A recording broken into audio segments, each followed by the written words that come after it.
the Into the fun. into the fun. So with that being said, so essentially speaking, I guess I can talk about what I did this week. Um, so as you guys know, Wednesday was inauguration day. Um, so what I did inauguration day is I went to a private inauguration party at a friend of mine's house. We all practiced social distancing. We all quarantined. We were setting up for this since November. Okay, and we found out that Joe Biden won, so we were like, yeah, we're gonna have an inauguration party, a private inauguration party. We weren't expecting the shit that happened January 6th to happen, but you know, Who? no one Yeah, could have it's like the expected that. Inquisition. No one could have expected that. It's the equivalent of finding out a grown man laid an egg. It's like I can't believe that. Who could have anticipated this? Nobody. Nobody could have anticipated a grown man laying an egg. So what I did. So what I did Wednesday, is I went to a private inauguration party and I got fucked up. I drank a ton of mimosas and margaritas and pina coladas. You were hammered. And these are strong. Like normally, I drink very weak cocktails because I just like the taste of the alcohol in conjunction with the other ingredients. But I got fucked up, and I feel okay about it. Like normally, I'd be like, nah, I shouldn't have done that. Totally, look. It was worth it? It was worth it. It was worth it. I feel completely justified in getting totally messed up. Some people are going to be like, how could you do that? Very easily. I also had some really good food. We had three bars aside from alcohol bars. We had a mashed potato bar, we had a taco bar, and we had a brunch bar because we had our inauguration party around noon. Like not around noon. It started around 11 o'clock and it went to like 4 or 5 in the afternoon. And then I called an Uber and got my ass home. And then I passed the fuck out until around 7 o'clock. And I had done none of my prep work. I had a bad feeling that you were not 100. I did not do any of my prep work because normally, like throughout the week, like the days leading up to the podcast, I'm doing prep work, I'm getting shit together.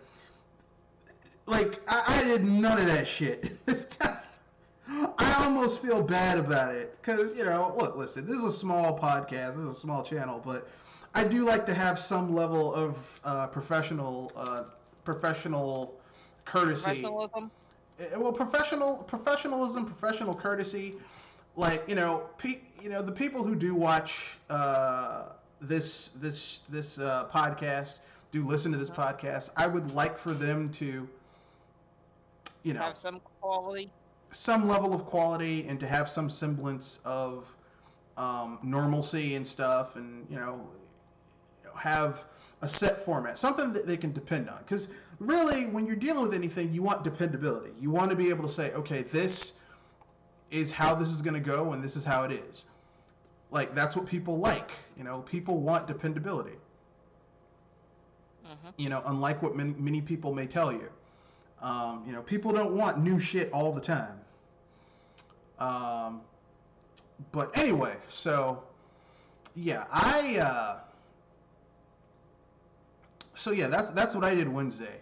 Monday and Tuesday, I basically hung around my house, played with my dog, walked my dog, washed my dog, then played with my dog some more, called people. I mean, really, it's like I'm living in some type of limbo because, like, even though my business is open, like most of the stuff that I can do, that I do that I've been doing from home. Um, Mhm. like most of the work I've been doing, I can do from home, and like it doesn't take all day. Like it takes me between 2 to 3 hours to do all the stuff I have to do in order to make my money, in order to make my business function. Now, because I can only have a set amount of customers in my location at a time, and I have to follow certain restrictions, It everything's kind of set up. bites your profits. Well, yeah, yeah. My profit, my revenue generated went down 66% in 2020.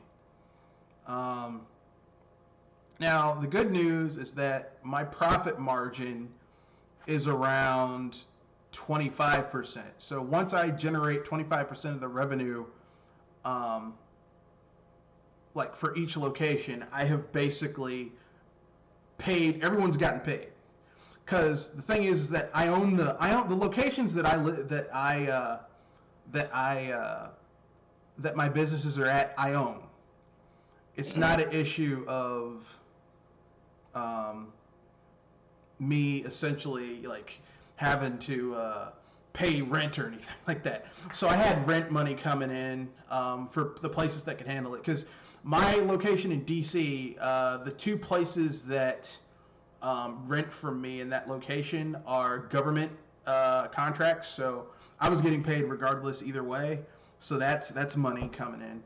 But it was not a good 2020 was not a good year financially, but not the worst ever because knock on wood, I had private supplemental insurance as a benefit to my employees, so they got paid. I took out a policy on my business with supplemental insurance, income insurance. So even though my my revenue generated went down, I wasn't bent over and ramma-jammed. So I mean, You had coverage. overall, here's the thing: 2020 was a bad year for me, but thank God, or karma, good business acumen, luck, whatever you want to call it. Things worked out for me that I'm not my business isn't just cratered into the ground. But I mean, I'm the exception. I'm not the rule. So for a lot of people, their business is screwed, just destroyed. And I feel sorry for those people. They deserve better. But anyway, we're joined by Kenoshi. Kenoshi, since you're here, we can now do introductions. Let the lady go first, then the gentleman, and then we'll dive right into our topics. Ladies and gentlemen, boys and girls of all ages, welcome to the BS Posters End of the Week podcast for January the 23rd. And for once, GameStop has some good news. Kinda, sorta. Go ahead, Kenoshi. That's Kenoshi Abominita here to say that I don't have anything to say. Hello, everybody. You're like, I ain't got shit. I ain't got shit to say. This is Mr. Red Fox, owner proprietor of BS Busters. So let's dive into it. So basically, we're covering. This is 2 podcasts in one. Normally, that means this would go into overtime, but we're going to run through this because I have some other stuff I have to do tonight, unfortunately, or fortunately for these two, so they can get on to their lives. So there will be. So we're gonna end this. We're gonna end this at 9:00 on the dot. I swear. So with that being said, let's get to some of these news stories. But first, let's get to the topic. Well, the major topic we missed from Wednesday, which is we will cover bad games that deserve sequels. So basically, a bad game where the sequel. So for an example, would be Red Steel versus Red Steel 2. The first Red Steel sucks. The second Red Steel is exponentially better than the first Red Steel. Yep. I mean, you could even use that example for a Nintendo game. Like the first, and I know this is going to be blasphemy, the first Super Mario Brothers is not that good. I mean, it's good for the time, but in the grand scheme of Mario games, it's basic as fuck. Ancient. It's the first Super Mario Brothers is what we would call in the modern vernacular is a basic bitch. It's ancient. I call it that. All right. Like, I know some people are like Super Mario USA. Super Mario USA introduces so many things that have become staples to the Mario series that don't exist in Super Mario Brothers, like the ability to pick up enemies and throw them, the ability to explore a level and find shit, a life bar, any characters having different abilities based on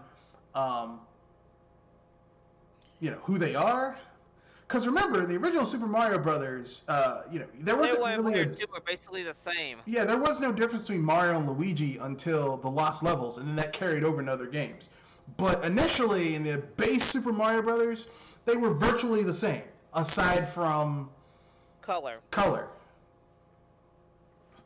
So, it's only recently that it's only after, a lot of the conventions that have become staples in the Mario series kind of became a thing thanks to Super Mario Brothers. So,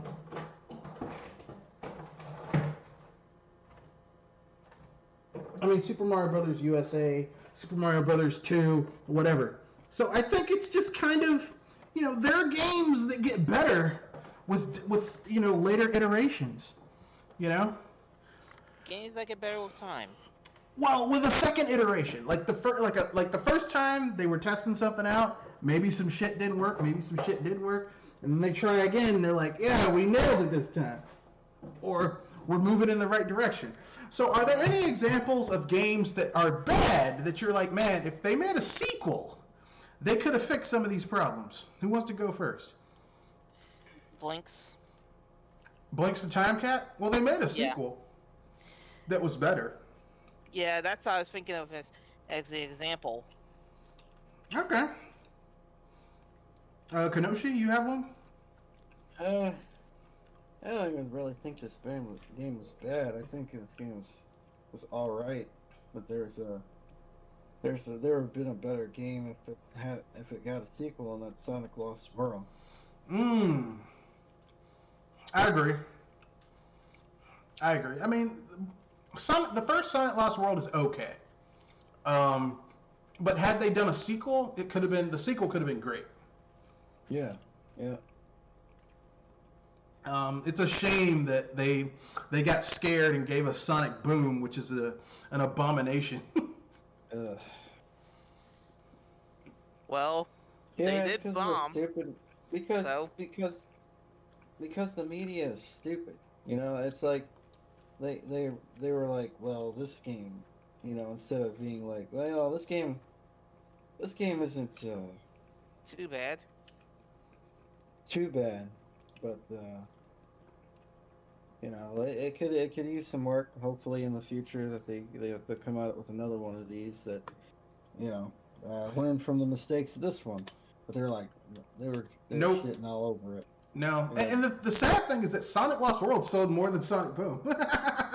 Yeah. Well, at least Lost World could have that last laugh. So even their need, like, the thing is, Sega is kind of like, Sega's knocking it out the park with Yakuza. They're knocking it out the park with bringing their old games back. But with the 3D Sonic the Hedgehog games, Sega just has been fucking up for years. And I don't know why. Like, I don't know how they can't, like, how can Nintendo take Mario and convert it into a 3D space? Because even you could argue and say, okay, this 3D Mario game is bad, that Mario game is bad, but even the worst Mario game, by anyone, any of the 6 3D Mario games, pick the one that you think is the worst, is still head and shoulders better than some of the worst 3D Sonic games. And in some cases, I would see most of them pointing to new Super Mario Bros. 2. I said 3D Sonic, 3D Mario games. Ooh. Yeah, New Super Mario Bros. 2 is not a 3D game. It uses 3D assets, but it's really a 2D game. So there's like 6 3D Mario games. There's 64, Sunshine, Galaxy 1 and 2, so that's 7. 3D World 5, and Odyssey 6. And I mean, clearly people could pick whichever one is their favorite or least favorite. Like for me, the weakest Sunshine. 3D Mario game is Sunshine, and followed by call it. Odyssey.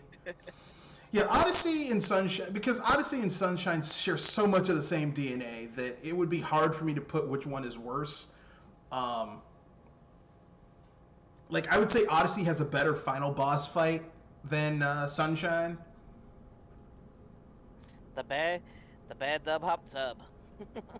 But I will say that the bonus levels of Sunshine are better than the bonus levels of Odyssey. Yeah. Not all of them. Some of the ones where you have to take over something, like those like the one-time level where you have to go into New Donk City and take over a tank. I mean, that's kind of cool, but, you know, or you go to the New Donk City Festival and you have to, like, you know, turn into 2D Mario and complete stuff. That's kind of cool, but, I mean, like, basically, Mario Odyssey feels like a series of events, and it doesn't have a lot of replayability, because once you play the event, it's like, I don't want to come back and do that again. Yeah, that's one of the flaws and strengths that are of Odyssey, that they pull out these set pieces that feel like you don't need to do them twice. Yeah, that's kind of the flaw of that game to me. But let's keep it moving. So are there any other sequels that you feel like, games where you feel like or any bad games where you feel like, man, if there was a sequel to this game, it could have really made this bad game into something good? So a sequel that ruined the game. I didn't ruin a game. I was just like, you know, this sequel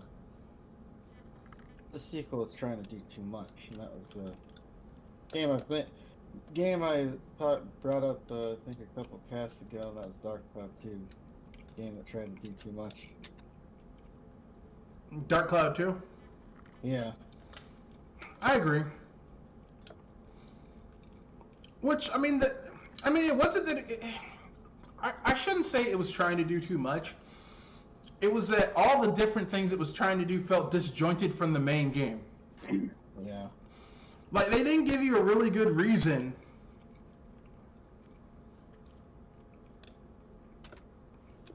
Like, what they should have done in Dark Cloud 2 is your two main characters should have played diametrically different from one another. So Mia Maxwell, her big thing should have been, okay, I have this magic sword and I can use magic. Whereas Max, his big thing should have been, okay, I have a mech. And the mech basically would turn it into kind of like a pseudo first-person shooter or third-person shooter, where his mech has, like, he uses technology to overcome his crappy fighting ability.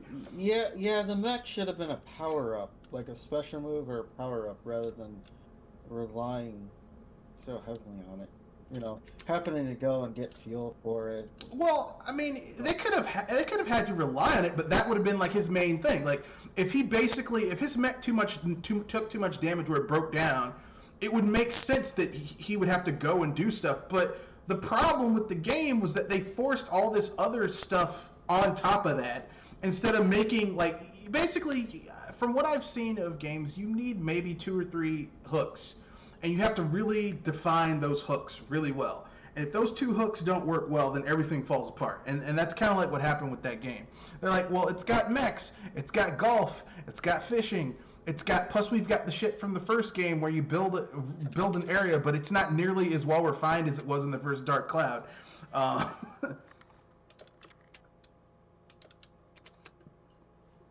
Which, I mean, how do you move backwards? I ask this question all the time. How do you get worse from one iteration to another? A lot of games do that. A lot of movies do that. A lot of books do that. Yeah, but with games, it doesn't make sense. Because with a game, you already have a template to success the first time. So why... You know, with movies, you like go backwards. like the movies that people get angry about, like people are like, well, Ghostbusters 1 is better than Ghostbusters 2 because Ghostbusters 2 is just more Ghostbusters 1. Yeah. I mean, they gave you more of what you wanted. Like, you know, it's like if you go and get a slice of pizza and the pizza's so good that you get another slice of that same pizza. That's what you wanted. That's what you were there for. You know? It's like you already have a template to success, so why mess that up by, you know... But... By adding more? By trying to by trying to make it different. Yeah. I don't understand that. But the only thing I just think is spectacle creep. I mean, I think some people just, they're like, well, we need to do something different. You don't always need to do something different. Unless you're going to do something that's going to be amazingly different, that's going to really take it in a new direction. But most of the time, when I hear someone say we're going to do something different, they come out with something that's worse than the original. Like I very rarely have I seen someone say, like, have a successful game and then say the next game is going to be is different from this one, and then the second one comes out and it's better than what came before.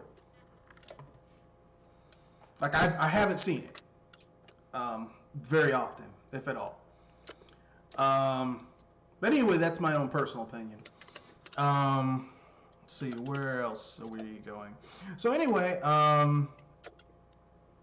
and next we have another quick topic, which is, what is the neatest gaming convention you've ever seen in a game? So something akin to Nights into Dreams taking place in a dreamscape, or Psychonauts taking place in people's minds. Like, what is a gaming convention where you're like, not only is this a neat convention, but it made the game more engaging, or more purposeful, or more interesting for you? That oddly would be a hub. That oddly would be the hub world of what was it? Oh yeah, the Jetstream Radio. And sorry if I screwed that up. Jet Set Radio? Jet Set Radio, yeah. Yeah, that's the one. All right.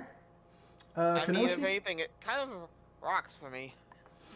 I mean, Jet Set Radio is just a really good game. Like, I'd say the mask stuff and Majora's Mask. Yeah. Being able to take on these different personalities. It would be cool if they brought that back in a future Legend of Zelda, where like Link could wear different masks that gave him different abilities and changed how he played. Yeah. That'd be cool. It's not also where you just becoming these characters, but you're taking on their entire essence as well. Yeah. Their entire spirit. So that was interesting. Yeah, that was cool. Except Majora's Mask is a really dark game. Like, almost too dark. You dig into it, yeah, it is horrific when you put when you put context on it. I mean, even from the start, where that little bastard skull kid with Majora's Mask on him kills the Deku Chateau guy's son. Oh, that kid. And that's how you get your first mask. Like, that's how he cursed Link into becoming the Deku Shrub. He killed the guy's son. I'm like, God damn, this is dark. I like a lot of the theories. I like the fact that, you know, the whole game theory where Link is dead. Yeah. He's dead and he's dealing with his he's coming to terms with the fact that he's dead. Yeah. I mean, that could be the case. I mean, the thing about Nintendo is they were better off keeping their mouth shut about this Zelda timeline stuff. Yeah, because, I mean, people who get way too into it, I'm just like, you do realize they pulled all that shit out of their ass, right? This is all made up. Like, none of it makes sense if you think about it logically. Yeah. Yeah. But that's part of the fun, and Yeah. that was part of the fun of the Zelda timeline. So, I mean, I think all of us knew that a lot of it was just shit they made up. Yeah. But it's just kind of interesting to see how the stuff connected. Yeah, I mean, you do realize that none of those games actually, when I hear people get all hung up on the storyline, I'm like, you do realize that for Nintendo, they focus on the gameplay first, and then they worry about story after the fact. That's just how they develop their games. Which is kind of good, though you can already tell lore is going to be secondary to most of that. I mean, it's good for a game like Mario, which isn't very story-based. Because really, do you really need a reason to go around beating the shit out of King Koopa's Mario? No, you don't. He attacked the Mushroom Kingdom and kidnapped Princess Peach. That's all you need. You don't need a deeper storyline than that. If you're talking about an adventure game like Legend of Zelda or Metroid, then yeah, there has to be, because you're building a continuous universe where events are happening that affect other things. So there has to be some type of continuity there, which is why I'm surprised they never really came up with there's a general continuity for Legend of Zelda, okay? Before Nintendo pulled all that shit out their ass, okay? Here's the general continuity of Legend of Zelda before Nintendo pulled all their shit out their ass and tried to reconcile the fan theories with what they wanted to do.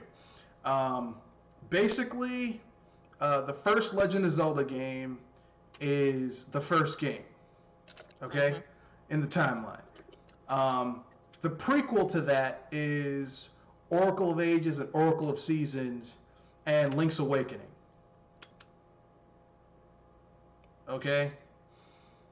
Then you have Legend of Zelda 2, which is the last game of the series. Okay?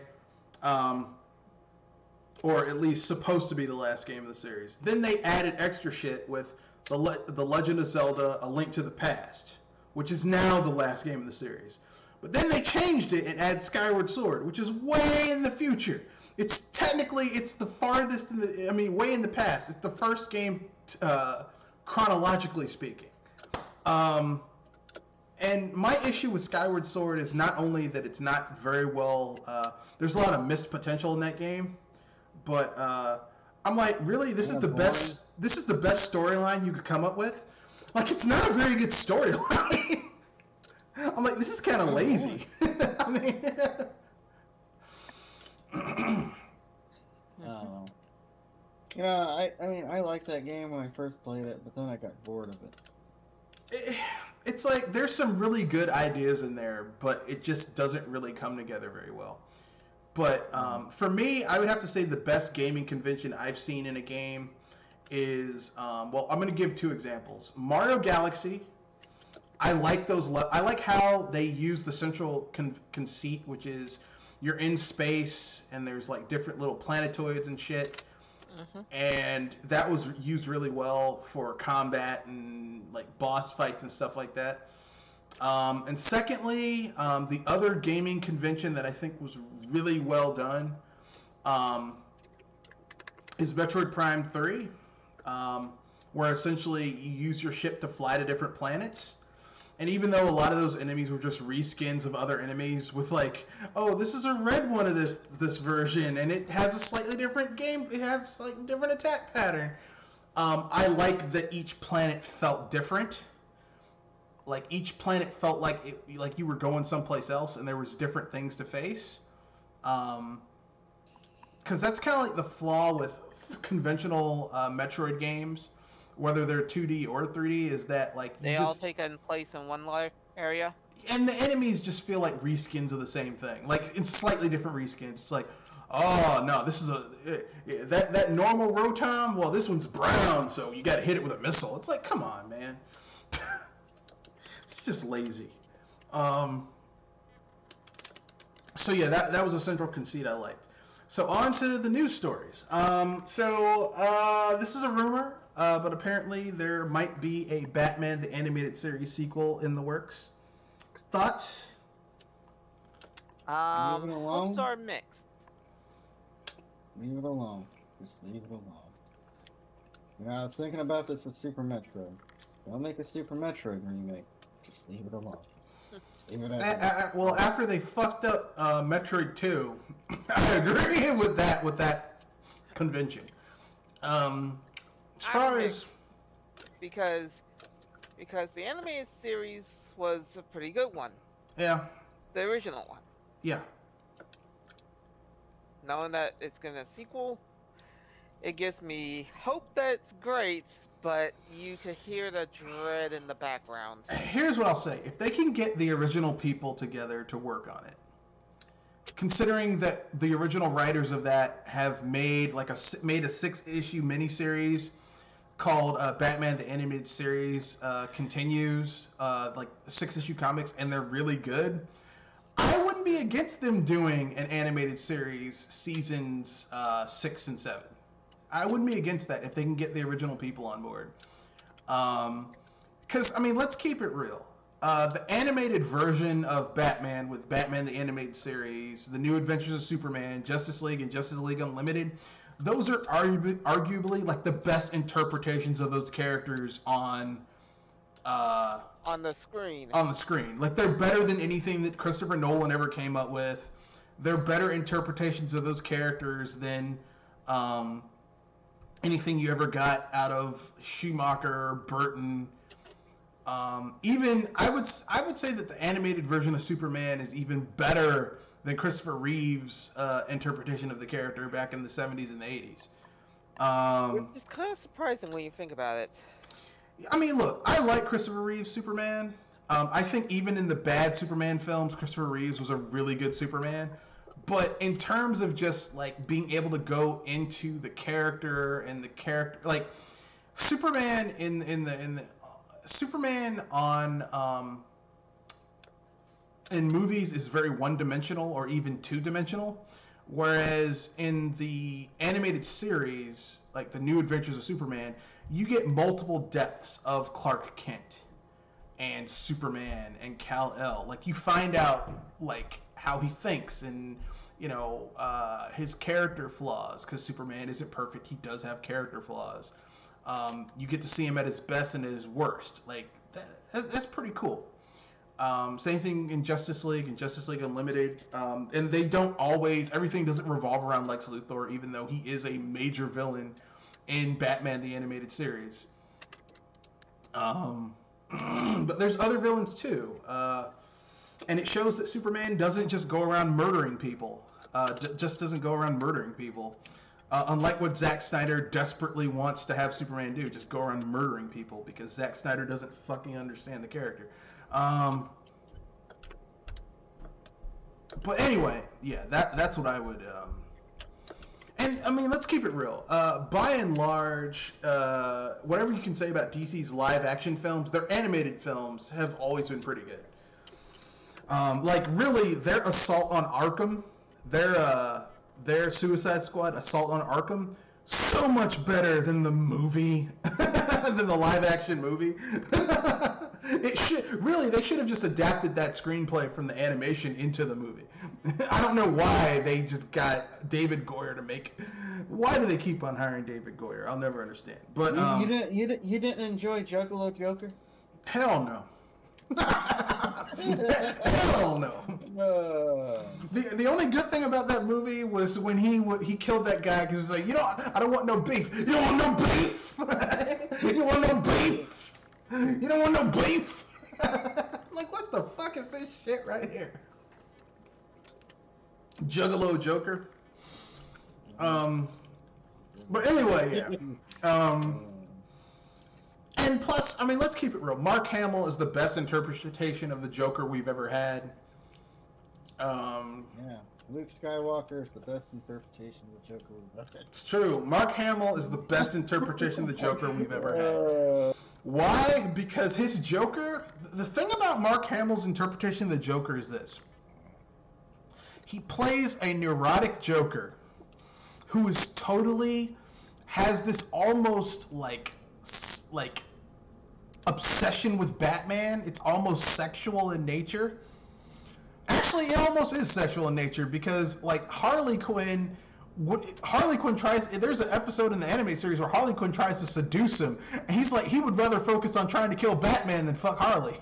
And that, I mean, Harley's crazy, but she's hot. I mean, you know, no, they say about crazy women, but yeah, he's like, no, I gotta find out how to kill Batman. And just there's like this total like this almost like weird obsession that he has with Batman, and like he like the Joker when he's attacking people, like really he wants you to die laughing, literally. Like no other Joker has gotten that shit down live action at all. Like the whole point of the Joker is he's gonna make you laugh, or you're gonna die trying. Not him, you. That's the whole point of the character, and just no one has gotten that yet. And plus, he has all the gadgets that make the Joker, like the laughing gas, the joy buzzer that electrocutes people, the acid squirting flower. No one else has really even come close to getting that except Tim Burton with Tim Burton's the Batman. So for me, like Hamill's the best Joker. Like the most definitive version of that character. So if they can pull it off, I'll watch it. I have HBO Max. Why the hell not? Looks like somebody's a little tired. Yeah, someone is. Next we have Puzzle Quest 3 finally happening. I was really happy about it because I like the first Puzzle Quest. Puzzle Quest 2 kind of sucks. I'm not gonna lie. It was basic. It was like a step backwards from the first one. But I was excited about this until I found out it's free to play, which means it's going to have microtransactions. Yeah. I was like, I'm excited, but then no, I'm not. Who has a hold of it? EA or Ubisoft? It's 505 Games. They bought Infinite Interactive. But here's what you need to understand. Microsoft. Infinite Interactive has basically been they've basically been buying licenses and using Puzzle Quests in order to make that license game. So they have Marvel Puzzle Quest, and you can go on Steam and buy a $99.95 gamer pack for Marvel Puzzle Quest. And like I haven't bought a Puzzle Quest game in years. Like I have Puzzle Quest 1 and 2 on Steam. And I bought Puzzle Quest 1, the re-release on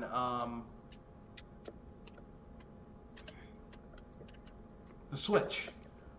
But I'll be damned if I'm getting this if it's got a lot of microtransactions in it. I'm not doing it. And I'm a Puzzle Quest fan. I like the game.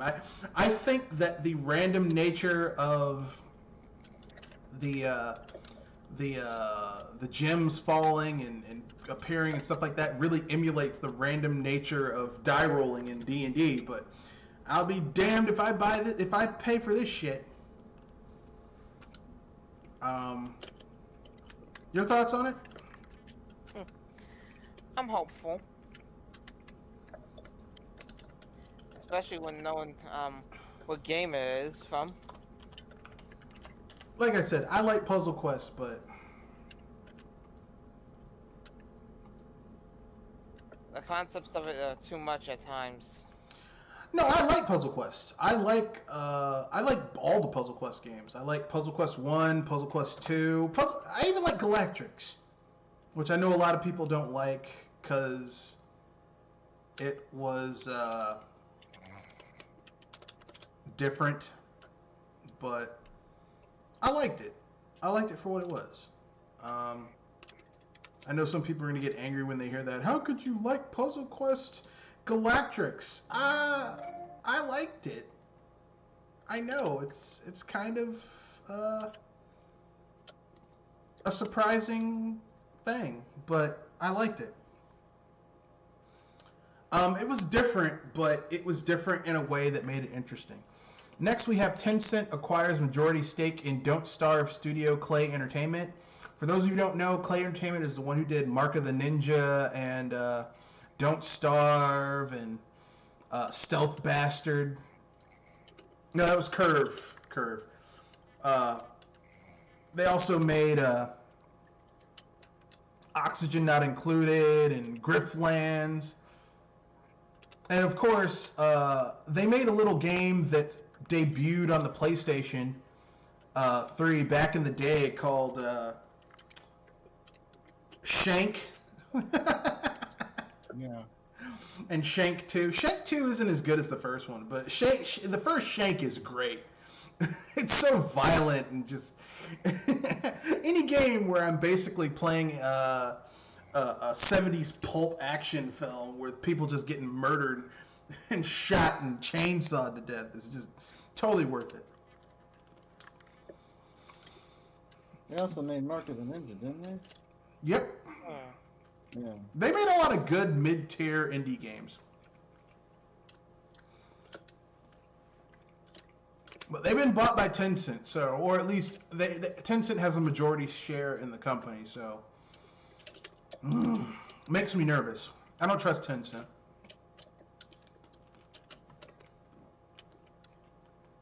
Yeah.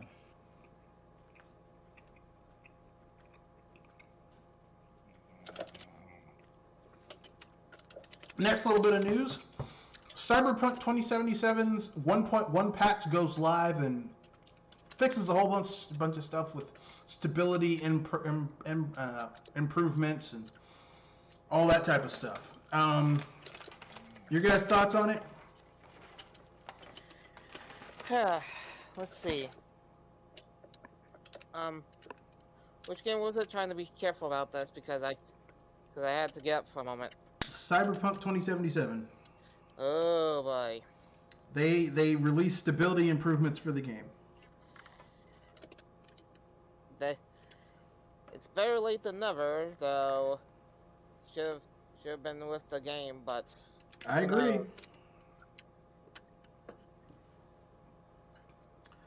I mean, the state the game released on, 5 of the 6 platforms it was on was unacceptable. And there was no excuse for it. And just because I'm enjoying the game on my platform doesn't mean that should be, the lack of quality on other platforms is not acceptable.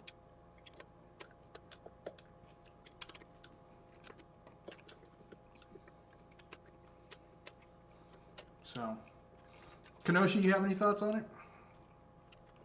No, not really. All right. Well, I've played a little bit of the game since the patch released, and it's actually much more stable. Lot less. There's a lot less of the issues that we had in other versions of the game. So, I mean, they are, as time goes on, making the game better. So, I guess that's a good thing. Yeah, that's good. I mean, it should have launched like this on all platforms, but... And the sad thing is that they had the perfect excuse to delay this game another 3 or 4 months with COVID-19.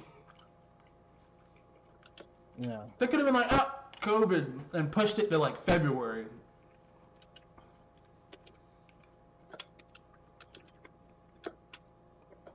It's like they shot themselves in the ass on that one. okay. Next little bit of news, Xbox Live Gold. Initially, Microsoft floated the idea that they were going to raise the prices by 100%. So instead of $60 a year, it would have been $120 a year. And gamers were like, hell you will. Yeah, they would have. Necks would have been snapped if they did that, and Minecraft. like hell you will. And so Microsoft backtracked. The only thing is my foot. The only thing you're gonna raise is my foot up in your ass. Basically, yeah, that's what gamers said. They were like, the only thing that you're gonna be raising is my foot so far camera up your ass so that you'll be able to tell my foot size and what type of sock I'm wearing. So when that happened, Microsoft backed the fuck down. Which, like, here's the thing: if Microsoft had games out that people wanted to play, but literally they don't have shit. They don't have shit coming out until 2022. Like they already said, your first party, our like strong first party games for the Xbox Series X aren't gonna come out until 2022. So why would you even? Like, how are you going to charge more for your service? Now, to be fair, Microsoft's service is online service. It is considered the premier online service. But still, I mean, come on, that's just kind of skeevy.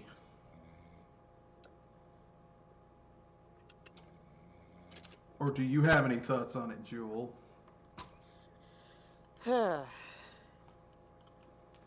Personally, I'm a little mixed, but kind of happy, really. You know, that would be like Nintendo. They just want to push people to get Xbox Live Ultimate. Essentially, is what they're doing. Okay, Yeah.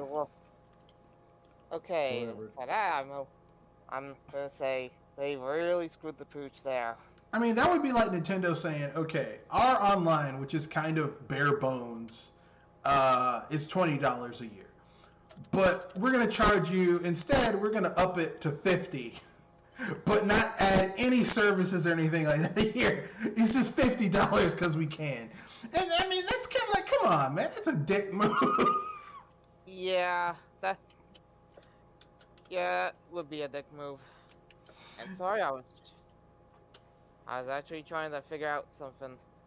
It's okay. It's okay. So basically for me, I just feel like Microsoft fucked up on that one. And apparently they still had free-to-play games pay-gated behind Xbox Live, which is just some bullshit, really. You know. Wait, they still have the Xbox Live? They had. They reversed. They dropped that requirement. Yeah, I was going to say that they still have that requirement for free-to-play games. Yeah, they had that requirement, and then they dropped it when people had this outcry about it. Which I don't know why they had free-to-play games locked behind Xbox Gold, Live Gold, because, I mean, they're free to play. I mean, yeah, it makes you wonder who set that up. Microsoft. Well, Microsoft is greedy. They are a greedy ass company. To be honest with you, I thought EA was greedier. No, Microsoft is greedier because Microsoft has a monopoly. There's certain, like, if you go to school, like, you can use Google Docs for a lot of stuff, but there's some shit, like, there's certain classes, if you, like, you need to use Microsoft Excel. You can't use an alternative to Microsoft Excel. I mean, Microsoft is like Texas Instruments, but for software. I mean, they've got people by the balls. Oh, yeah. And there's Texas Instruments sell? What? What does Texas Instruments sell? Calculators, graphic calculators. Like, if you wanted to take calculus, pre-calculus, trigonometry, scientific type stuff, like, you can only get, like, a Texas, like, if you get a graphing calculator from any other manufacturer other than Texas Instruments, like, here's how much Texas Instruments has a stranglehold on graphing calculators. If you, like, most of the math books for advanced mathematics, calculus, trigonometry, pre-calc, advanced AP chemistry, physics, stuff like that, the calculations in the book can only be done on a Texas Instruments calculator. Like, how they show you how to do that. You can only use a Texas Instruments calculator. Like, you have to use a TI, whatever, TI 81, 101, 103. You have to use their shit. And that's just like, fuck. I mean, it's like, basically they have a monopoly on the shit. Like, no one else can get in on that shit. It's amazing.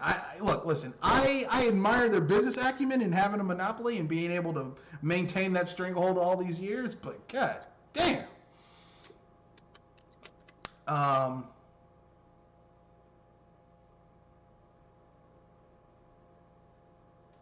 So basically, so GameStop apparently had their stocks go up. Now, don't forget, their stocks currently, like, you know, a few months ago were like under $1. So, I mean, like, it's not exactly. It's not rocket science. Yeah, they're okay. So I lied. It wasn't $1. Their stocks earlier today were at 42, and they went up as high as 73, and now they're back down to like $61. So over one day they went up, and now they're down again. So.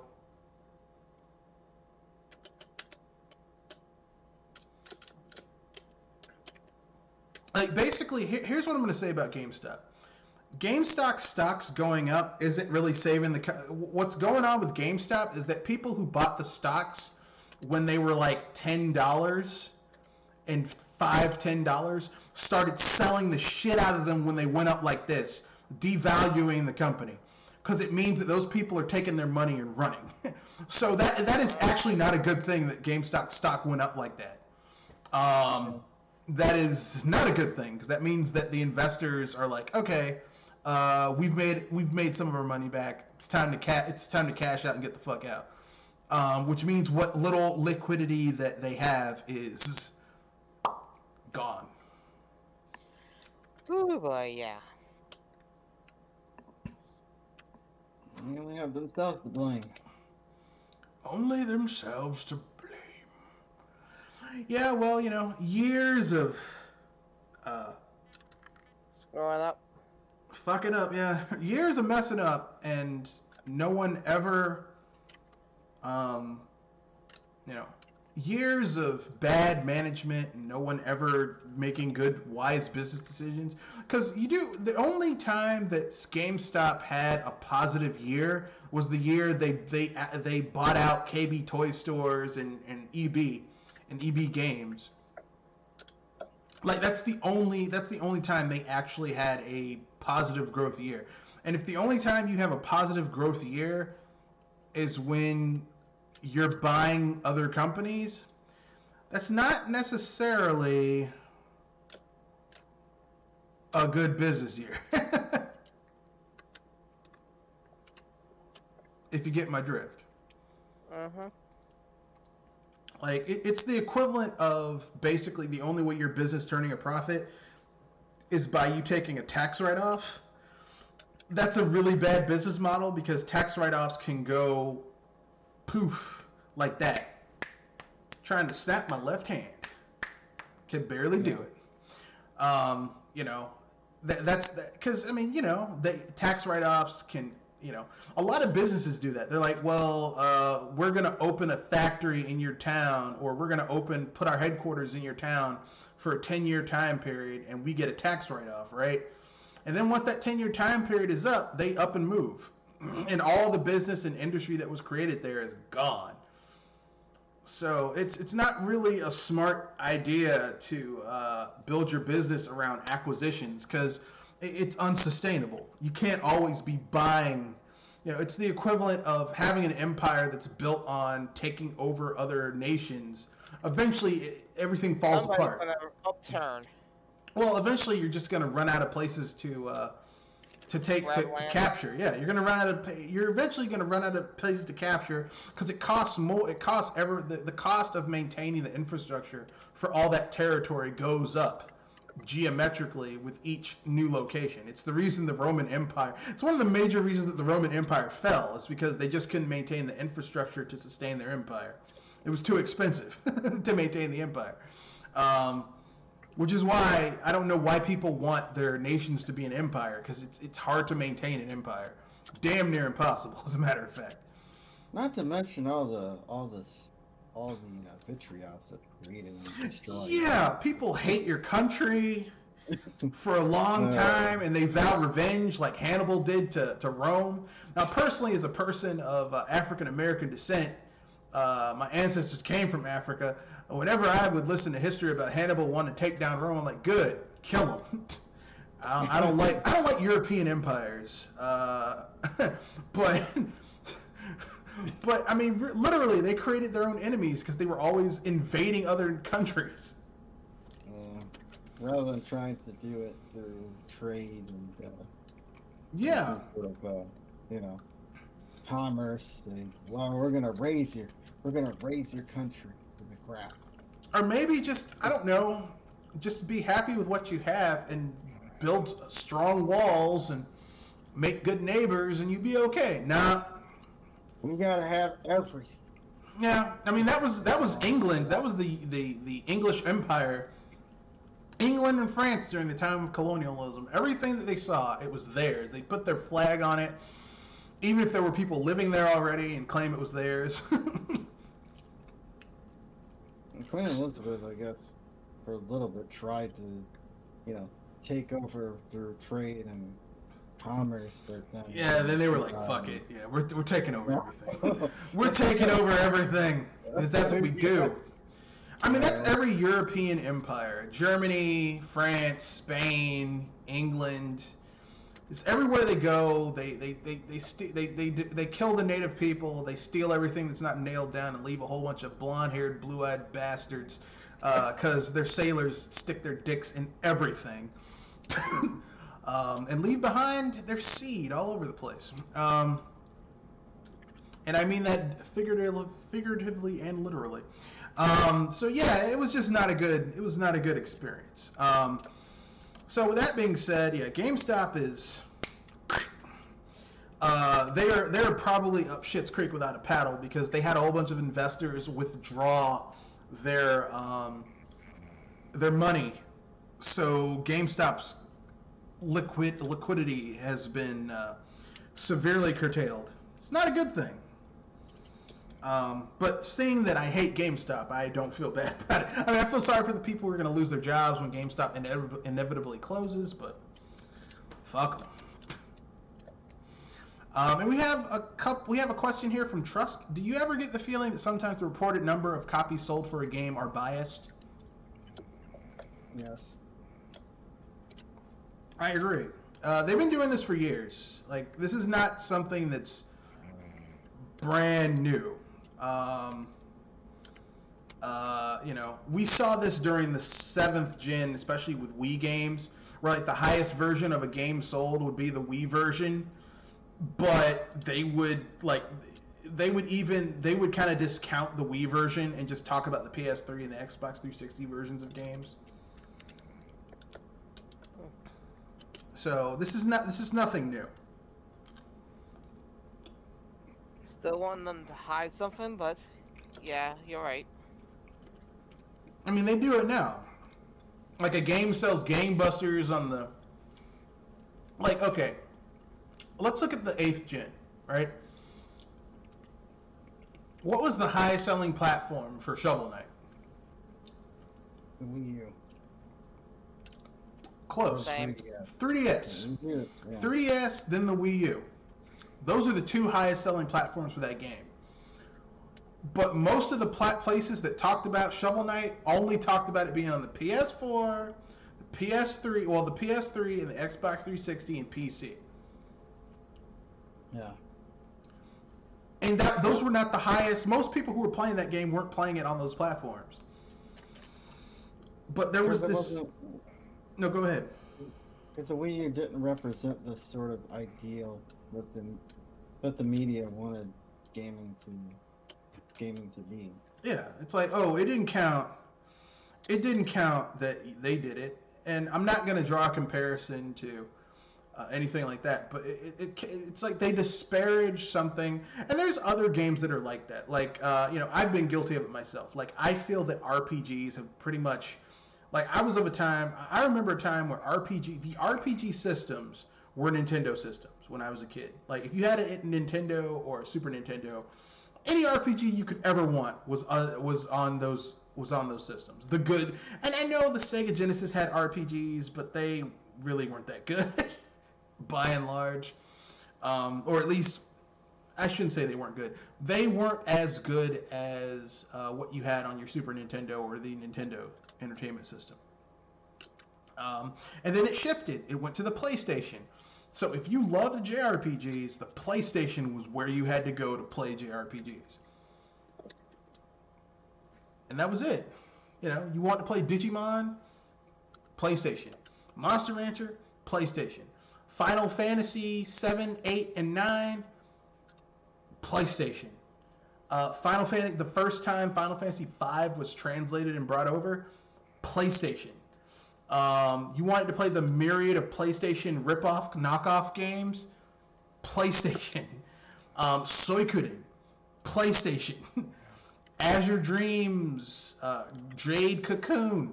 PlayStation. Art the Lad. PlayStation. Like, if you wanted to play JRPGs, you had to have a PlayStation. That's just the way it was. Now, I dodged that bullet. I did not get a PlayStation when the PlayStation was popular. I stuck with the N64. But you can bet your sweet cherry ass that when the PS2 came out, I got a PS2 that was backwards compatible with the PS1 and played the shit out of those PlayStation 1 RPGs, even the shitty ones. Because I was like a junkie who would quit cold turkey JRPGs. Because the N64 only had like 5 RPGs. And I'm being charitable with 2 of those.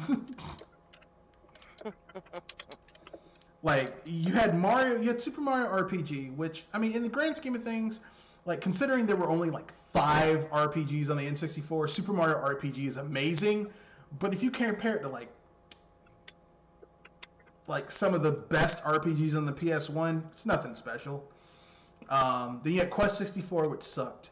Iden Chronicles: The First Mage, actually pretty good if you could get past it, past the awkwardness of it. Ogre Battle 64 and Hybrid Heaven. Those are all the RPGs you had on the N64. Yeah.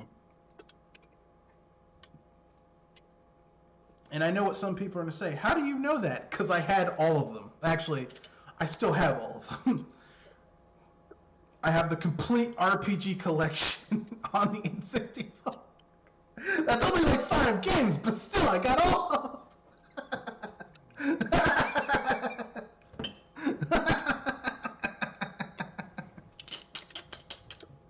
That's so sad. Considering there's like 50 RPGs on the PlayStation 1 that were like brought to America, and maybe 30 of them are good, and the other 20 are shovelware. It's kind of sad, really.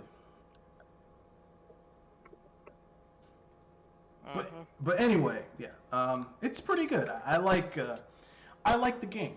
I'm not saying it's the best game ever, but I mean, you know, yeah, the PlayStation was the RPG system, and I mean, you know, that's what we had to do. Now, with that being said, I have one final topic before we wrap things up. Which game has the most brutal beginning? Where basically there's a good game in there, but you got to get through the start of it, and that start is just rough. Ninja Gaiden, and to a degree, and this is probably from my personal experience, fighting games. The tutorial levels in fighting games is too much for you?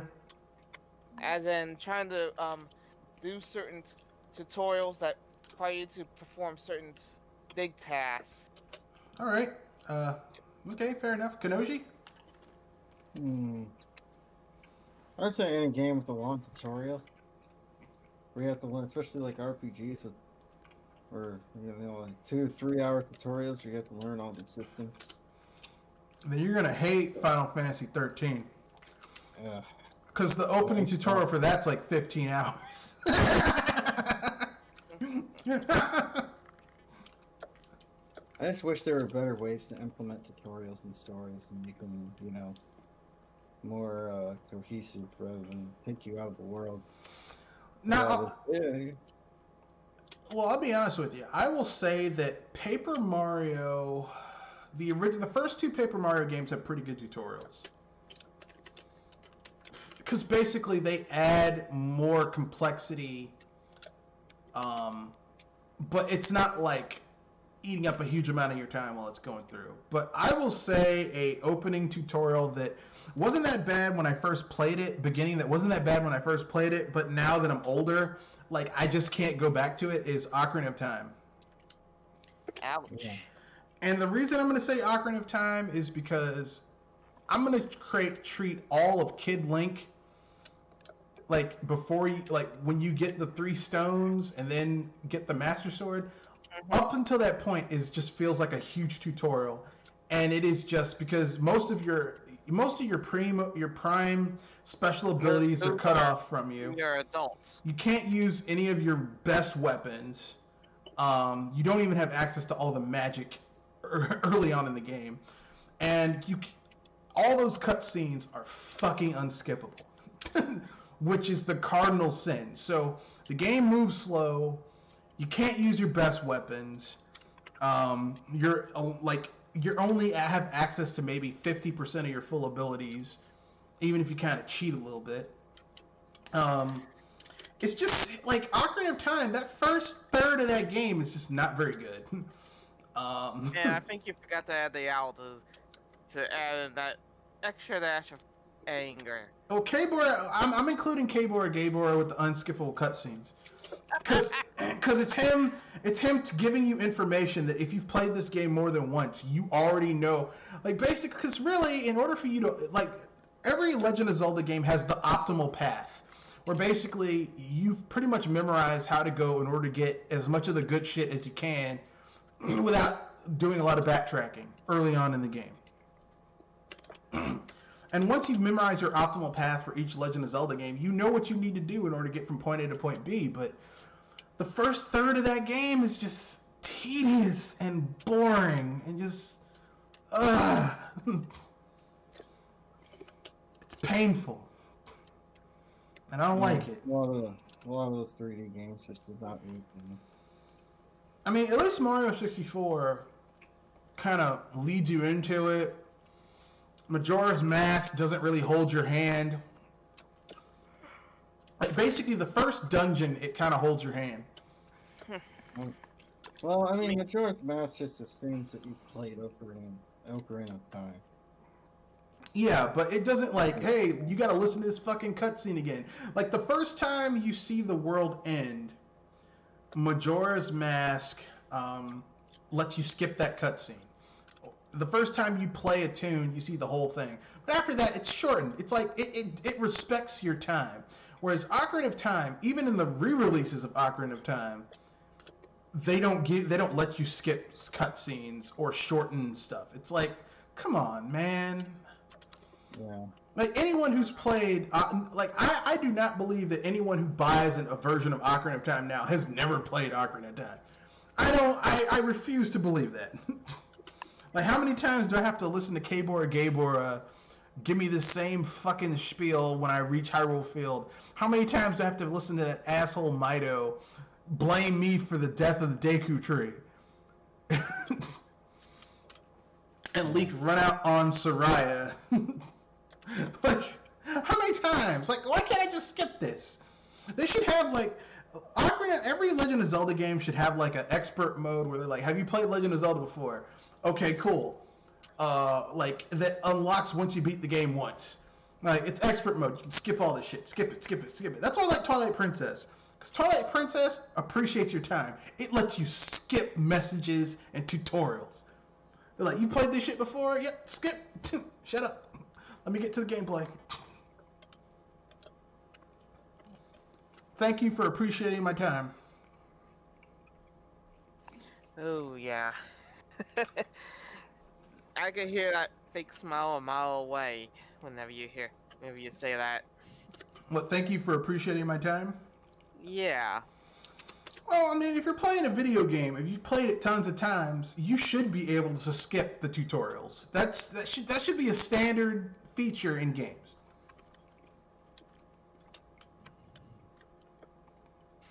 I was saying that sometimes when those features don't come standard and are basically the roadblocks, like our favorite feathered friend, it gets a lot worse, especially if they use uh, um, if they use the option, did you get all that, and how they default. Yeah, I hate that. But anyway, so that's all the topics. Anyone have anything they want to add before we wrap things up? We've got 19 minutes, or we can end early. I don't need a video card. So, yeah.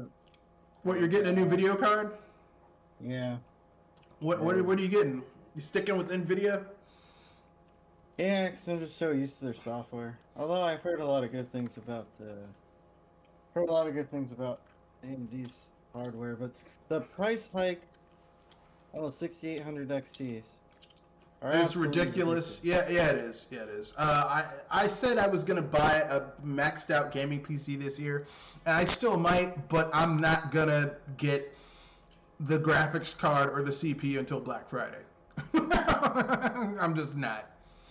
So I will get other things as the year goes on. I'll get a really good motherboard when it goes on sale. I'll get a PSU when it goes on sale. But as far as the CPU and the GPU and the memory, I'm Black Friday. That's all Black Friday this year. Yeah. I was talking to somebody who has stuck with NVIDIA for a long time and didn't think they were ever going to go back to AMD, and then they got the 6800 XT. They were impressed by it, and I was like, maybe I'll check that out. Oh, yeah, no, go ahead. It's like what? The 6800 XT is like $800, so people plus tax, so depending on where you live, that's like $880, $900. Yeah, so people are trying to make a $500-600 500-600% profit off the cards by reselling them. Like, you're out of your mind. Yeah, so your best bet is to wait until the scalpers have, until basically until the demand has been sated for people who want new graphics cards, and then just get the best you can. Which is why I said Black Friday is the best time to get this stuff. Card I got a decent price, so I didn't have to.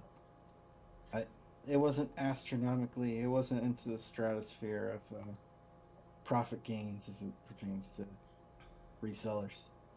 Yeah. But yeah, I mean, if you're interested in looking for a card, I'd say either wait, or maybe you'll come across somebody who's gentle when it comes to their profit margin.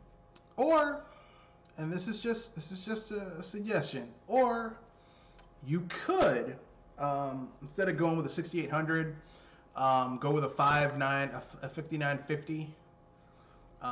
Because now that the new shit's out, the top of the line from last gen, which in some cases, like a 5950 or a 5700 XT, might outperform the 600s up to maybe a 66, 67, 68 100.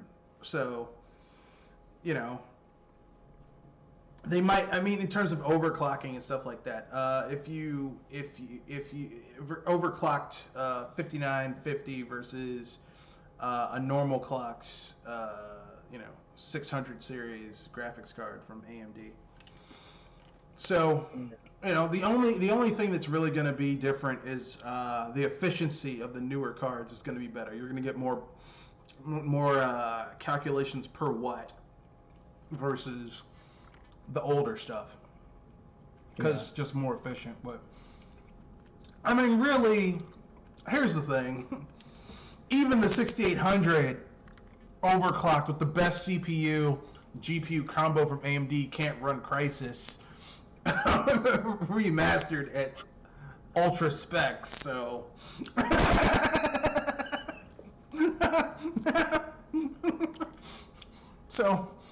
I mean, really, they can't run Crysis. What's the point? Yeah. I'm being facetious. Facetious. Even a 3090 crawls when you max out Crisis, everything in it. The top of the line game with GPU 3090. Cannot play Crisis. Yeah. Yeah, it can't. I mean, it's definitely playable, but it's not at that 60 FPS. No. Above. And certain assets just load very poorly. And I'll tell you another game that's actually having this issue, like why Cyberpunk 2077 is having the issues it's having. I've said this before. The game was built primarily for PCs first, which is kind of like where they messed up. And secondly, kind of sadly, really, they didn't start working on that game in earnest until 2016. So really, they put that game out in 4 years when it really should have had another year in the oven. Like, really, that game should have been coming out November of this year. November, December of this year. So they put out a 4-year game in 4 years. Yeah. So, I mean, when you look at it like that, it's like, I'm actually kind of surprised.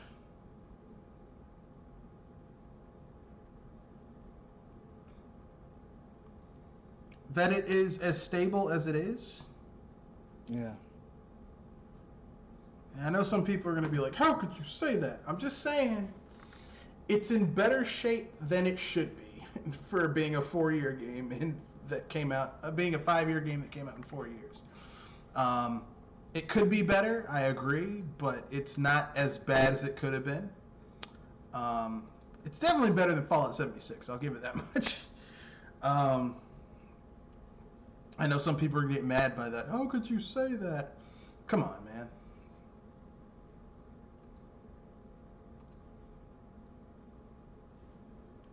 But that's my own personal opinion. Anyway,